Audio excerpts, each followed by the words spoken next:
Hello students. जैसा कि मैं अभी चर्चा कर रहा था अपने पिछले वीडियो में क्लास 8 के जीव विज्ञान के चैप्टर में, जो हमारा चैप्टर था फसल फसल के बारे में हम लोगों ने पहले काफ़ी जानकारी प्राप्त की।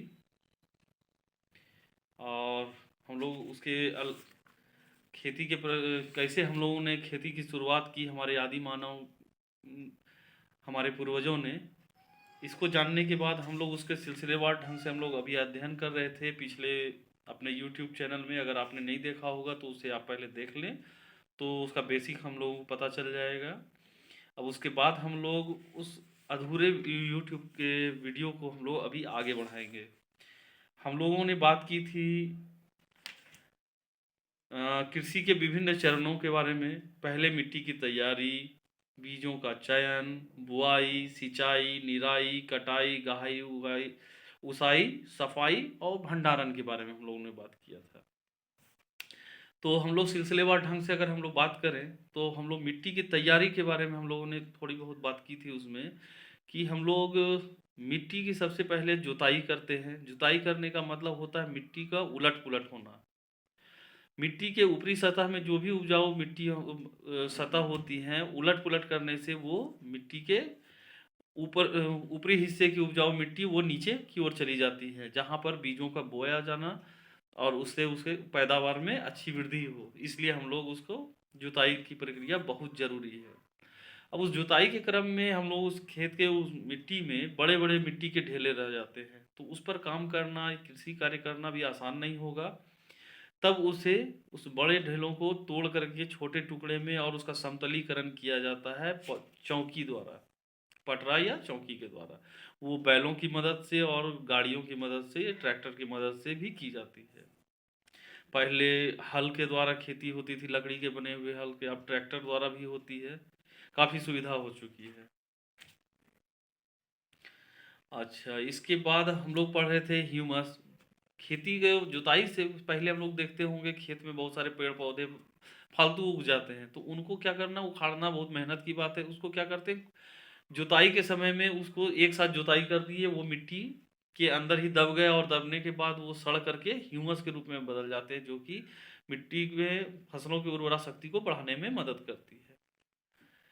अब आता है उसके बाद बीजों का चयन। हम लोग बीजों का चयन करते हैं कि किस ऋतु में कौन से बीज को बोया जाए।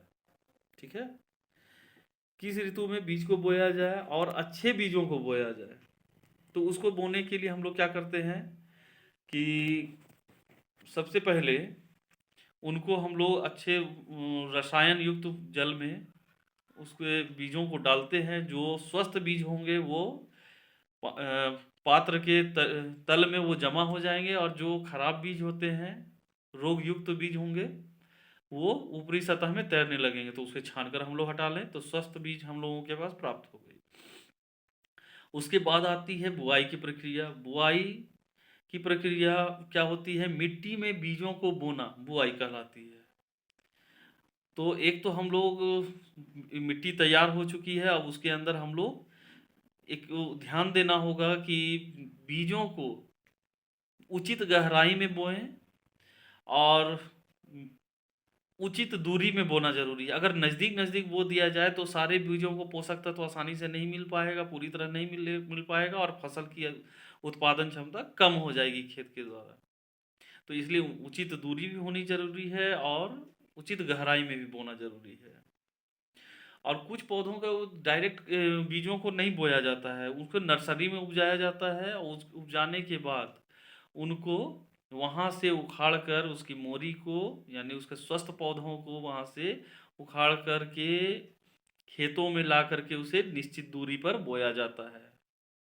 तो एक प्रक्रिया ये भी होगी। जैसे धान की खेती में हम लोग देखते हैं, नर्सरी क्या हुआ, एक विशेष जगह पर स्वस्थ बीजों को उगाना,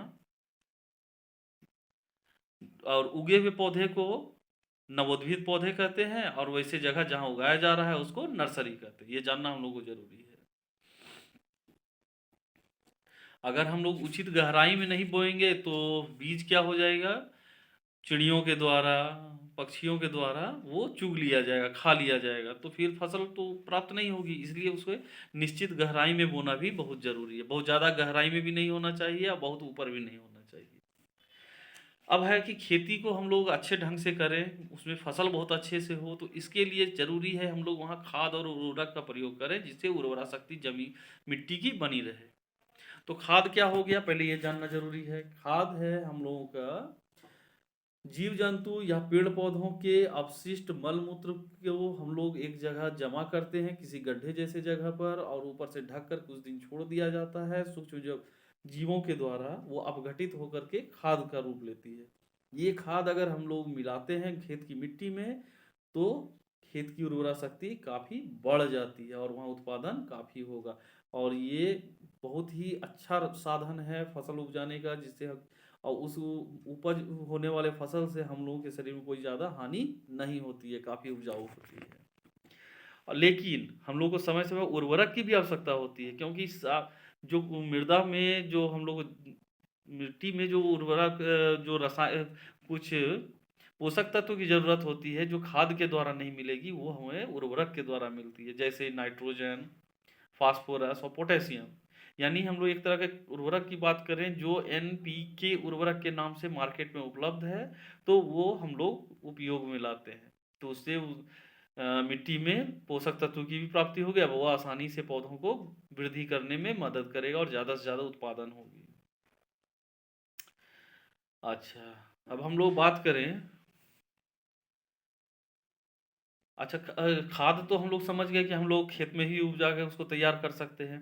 और उर्वरक का लेकिन कहाँ उत्पादन होगा? ये कारखाने में होगा, फैक्ट्रियों में होती है। और ये दानेदार होती है, इनको छिड़काव भी आसानी से खेतों में किया जा सकता है, यूज़ हम लोग करना आसान है। हर चीज़ का फ़ायदा नुकसान है, तो हम लोग उसकी चर्चा आगे करेंगे। और ये तो दो तरह से हम लोग समझ गए, खाद और उर्वरक के द्वारा खेत की उर्वरा शक्ति बढ़ा दिए। एक तीसरी बात भी आती है जो हम लोग और भी बेहतर ढंग से हम लोग उर्वरा शक्ति को बढ़ाने में मदद कर सकते हैं।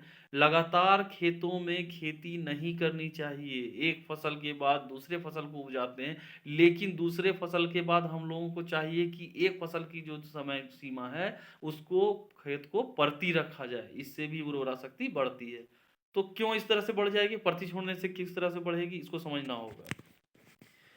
खेत को अगर हम लोग परती छोड़ते हैं, तो खेत में जीव जंतु पेड़ पौधे के द्वारा अवशिष्ट का त्याग होता है, जो सड़ने के बाद अपघटन होने के बाद खाद का रूप लेती है, और ये खेत की ऊपरी सतह को उपजाऊ बना देती है।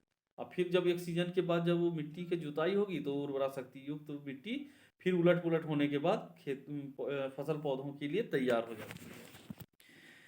चलिए, इसके बाद हम लोग बात करेंगे जैविक खाद से लाभ। जैविक खाद से लाभ क्या होगा? जैविक खाद क्या होता है? जीवों के अवशिष्ट पदार्थ और जीव जंतुओं के मल मूत्र को सड़ाने के बाद, यानी सूक्ष्म जीवों के द्वारा अपघटन से ये बनता है, तो उसका अपना कुछ लाभ है। जैविक खाद से मिट्टी में जल की सोखने की क्षमता बढ़ जाती है। इससे मिट्टी क्या हो जाता है? भुरभुरा हो जाता है, और उससे गैस का विनिमय मतलब आदान प्रदान आसानी से हो सकता है, सरलता से हो सकता है। और इसमें मित्र जीवाणुओं की संख्या में वृद्धि होती है। मित्र जीवाणु क्या होंगे? जो जीवाणु फसल के उत्पादन में मदद करते हैं, मित्र जीवाणु कहलाएंगे। जो हमारे मित्र हैं जो मदद करते हैं, सो मित्र जीवाणु। इससे मिट्टी का गठन सुरक्षा सॉरी मिट्टी का गठन सुधर जाता है, जो उसका कंपोजिशन सही रहेगा। अच्छा, खाद और उर्वरक में कुछ हम लोग अंतर भी देख लें। तो उर्वरक प्रायः अकार्बनिक होता है, और खाद क्या होता है? खाद प्राकृतिक पदार्थ है, जो पेड़ पौधे जीव जंतुओं के अपघटन मल मूत्र के अवशेषों के सूक्ष्म जीवों के द्वारा अपघटन से बनता है। अच्छा, इसके बाद है उर्वरक का उत्पादन फैक्ट्री में होता है, ये हम लोग पहले ही बात कर ली है हम लोगों ने। खाद का लेकिन खाद का उत्पादन हम लोग कहाँ करते हैं, या उसका निर्माण खेतों में करते हैं। उर्वरक से मिट्टी का ह्यूमस प्राप्त नहीं होता, लेकिन खाद से ह्यूमस की प्राप्ति होती है, क्योंकि उसमें जीव जंतु का सड़ा गला पदार्थ है। अच्छा, नाइट्रोजन में पोषक तत्व होता है, जैसे नाइट्रोजन, फास्फोरस, पोटेशियम तीनों होगा, पर ये इसकी कमी खाद में होती है। ये तो हम लोग आसानी से इसके अंतर को समझ गए। अब एक बात आती है, जब हम लोगों ने समतलीकरण कर दिया खाद में बीज की बुआई, सॉरी, खेतों में बीज की बुआई भी हम लोगों ने कर दी। अब हम लोगों ने खाद और उर्वरक का भी इस्तेमाल कर दिया। अब बात आएगी सिंचाई की। पौधों को जीवित रहने के लिए जल की आवश्यकता होती है, और समय समय पर हम लोग जल का उसमें छिड़काव या मतलब अलग अलग ढंग से हम लोग अलग अलग पौधों को जिस तरह से जल की जरूरत होगी हम लोग करते हैं, उसको हम लोग सिंचाई कहेंगे। और जल क्यों जरूरी है? कि एक तो पौधे में 90% तक जल की मात्रा होती है, और दूसरा, कोई भी पोषक तत्व तो पौधों में डायरेक्ट नहीं जा पाएगा, वो जल के द्वारा जल में घुलेगा, घुलने के बाद पेड़ पौधे जल को ग्रहण करते हैं, और उस जल के माध्यम से सारे पोषक तत्व उस पौधे को प्राप्त हो जाएंगे, जिससे कि उनका विकास आसानी से हो पाएगा। ये तो बात हो गई। अब बात होती है कि अलग अलग समय में सिंचाई हर मौसम में एक जैसी नहीं होगी। जैसे बरसात में हम लोग को बहुत अलग से सिंचाई करने की ज़रूरत नहीं है। और दूसरा है कि डिपेंड करता है कि किस फसल में ज़्यादा हम लोगों को ज़रूरत है, किसी में कम सिंचाई की ज़रूरत होती है, किसी में ज़्यादा होती है। अब जैसे हम लोग कह दें बात धान और गन्ना की, तो धान और गन्ने में अधिक सिंचाई की ज़रूरत होगी क्योंकि ज़्यादा पानी चाहिए उनको। और कुछ फसल ऐसे हैं जिसमें कि हम लोगों को कम चाहिए, जैसे सरसों, चना, तीसी, तीसी को जो अलसी भी बोलते हैं, तो उसमें कम जल की आवश्यकता होती है। अब एक बात हो गई बलुई मिट्टी की बात करें, अब ये तो फसल के प्रकार की बात हुई, अब मिट्टी के प्रकार की बात करें तो बलुई मिट्टी में अधिक से अधिक जल की आवश्यकता होती है सिंचाई के लिए, क्योंकि उसमें जल धारण करने की क्षमता कम होगी। बट अगर हम लोग देखें कि काली मिट्टी, उसमें जल धारण करने की क्षमता ज़्यादा होती है, वो चिकनी मिट्टी होती है, तो वहाँ सिंचाई की ज़रूरत कम होगी। तो ये मिट्टी के प्रकार पे भी निर्भर करती है। और दूसरा है सिंचाई का स्रोत, अगर हम लोग जान लें, हम लोग आसानी से बोल सकते हैं कुआँ है, तालाब है, नदी है, नहर है, झील है, ये सब सिंचाई का हम लोगों के पास साधन है। अच्छा, इसके बाद हम लोग बताएं सिंचाई का बहुत सारा विधि है, परंपरागत विधि जो हम लोग बहुत पहले हम लोग उसी ढंग से इस्तेमाल करते थे उसके भी इसमें।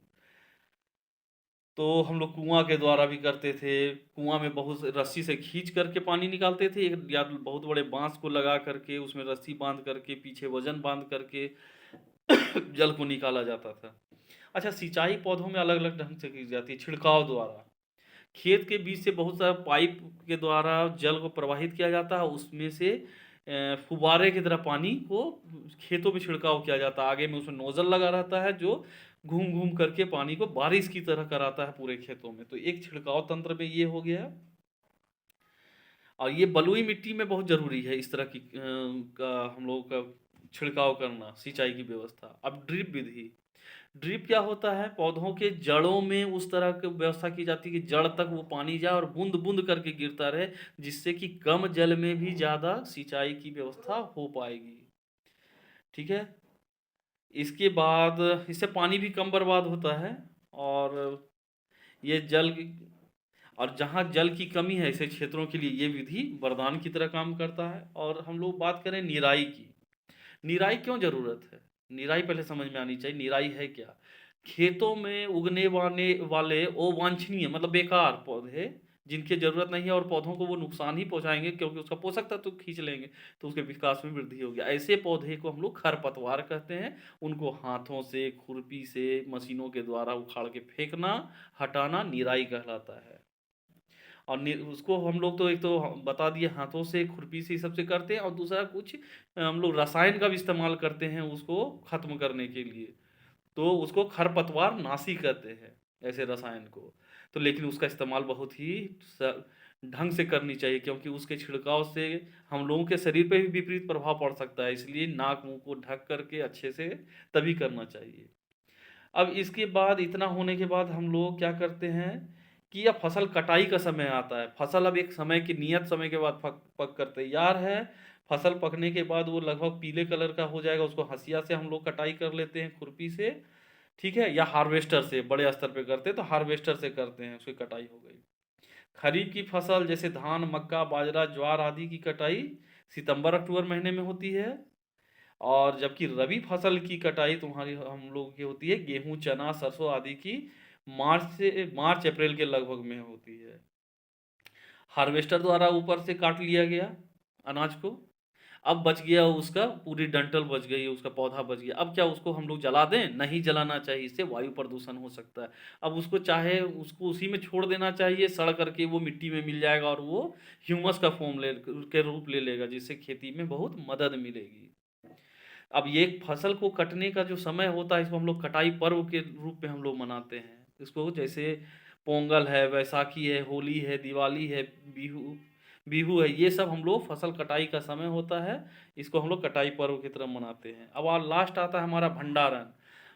अनाज को सुखा करके, जिसमें नमी की मात्रा कम से कम हो जाए और उसको अच्छे ढंग से हम लोग उसका भंडारण करते हैं, ले जाकर पैकेटों में भर करके सूखे क्षेत्रों में जगह पे बड़े बड़े गोदामों में रखते हैं और बड़े बड़े साइलों में रखते हैं, जिसमें कि उसमें नमी की मात्रा ना हो सके, तो उसका भंडारण कहलाएगा। और एफसीआई, भारत सरकार, बिहार सरकार का जो ऐसा क्षेत्र है जहाँ रखा जाता है, उसको हम लोग वैसे एफसीआई के गोदाम में, फूड कारपोरेशन ऑफ इंडिया, उसमें हम लोग वहाँ रखा जाता है सुरक्षित।